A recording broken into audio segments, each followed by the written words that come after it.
ZA. Pardon my squinty eyes and lack of enthusiasm. Splitting migraine. I'm really pissed off too, actually. Alright, before I do this wonderful story, which I don't even know what the hell it is yet, what this lovely hat is for, I'm gonna recap my day. Therapeutic, talk things out. Awesome day at work, worked with great students who are still learning medically stuff. It was a fun day. Had this awesome kid with this awesome name, one of my fellow standardized patients. If you notice, I'm not saying names in any of these videos just to keep the privacy out. Great day at work, and then for those of you who've been following my updates of myself, I have been sick for a long time. Not, disease sick, but like cold sick. Like, I've had at least 4 colds once a month for the past 2 years. And that's not normal or good.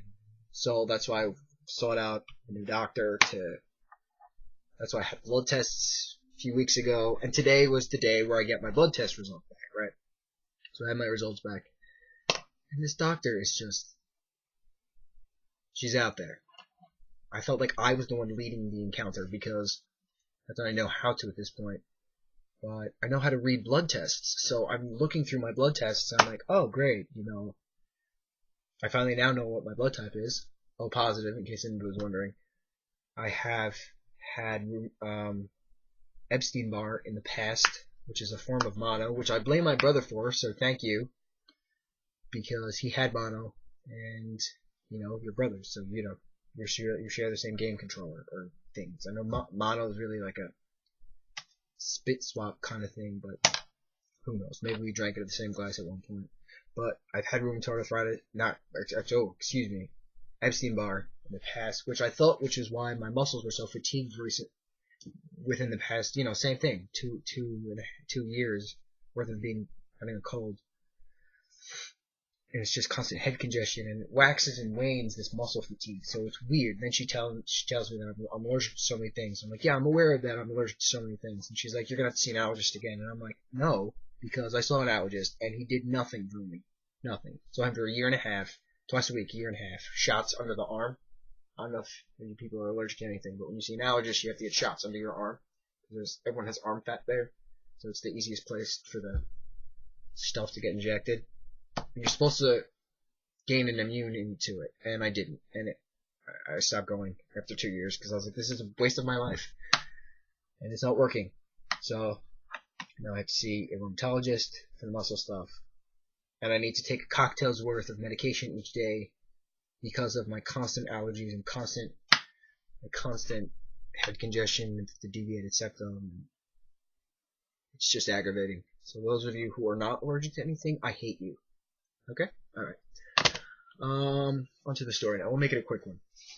Hopefully it'll make me laugh. I need a laugh. I need Excedrin. That's what I need. Get this damn headache away.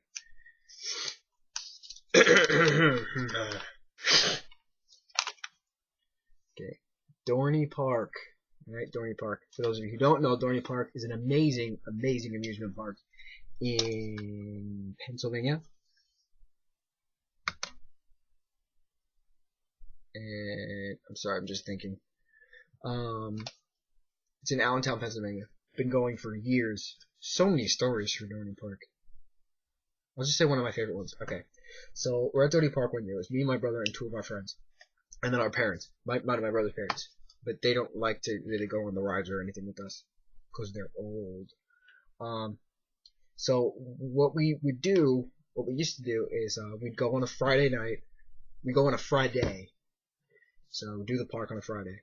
And then we would go to this place called Tap In, which is a hibachi place, which has amazing sushi. Oh my god. Which is right down the street. Go to the hotel, spruce up, change up, put some aloe on from the sunburns, because it's a water park and it's a dry park. My favorite coaster there is Talon. It's amazing. The Grip of Fear. So it's called Talon, the Grip of Fear.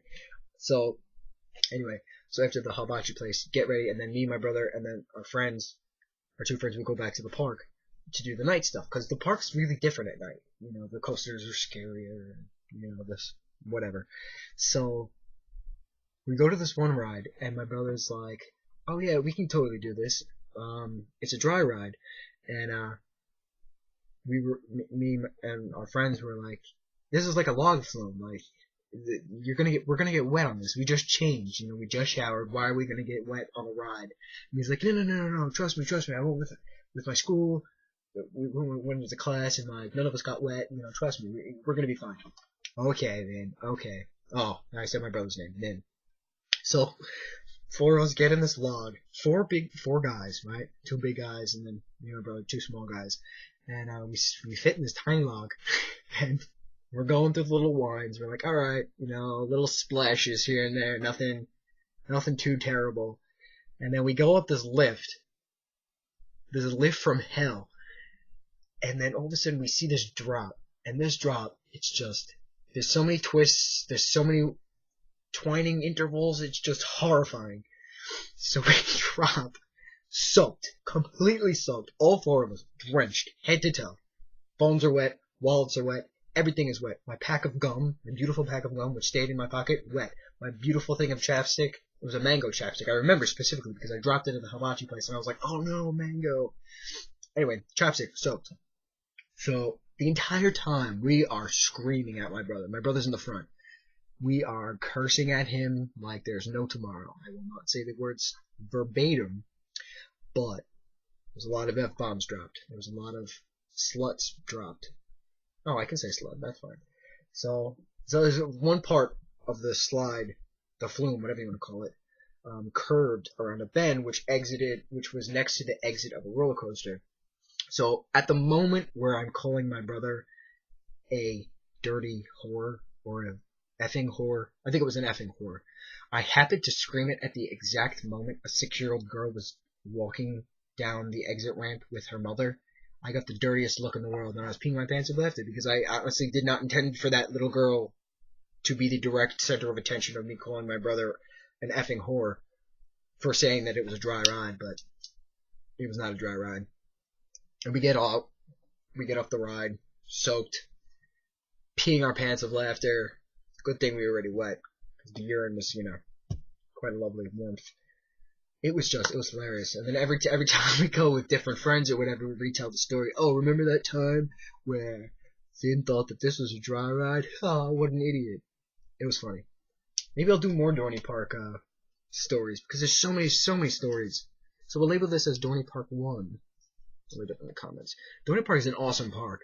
If you guys haven't been there, anytime anybody's around Allentown, Pennsylvania, go. I've been going since I was 14. 10 years worth of Dorney Park. Oh my gosh. I'd love to own Dorney. That would be great. Dreams. Alright? So, make sure you have good doctors. If you're allergic to something, I'm here for you. I understand. And, enjoy your nights. I'm gonna go shower now. I'm all gross. So, yeah. Stay in our brahis.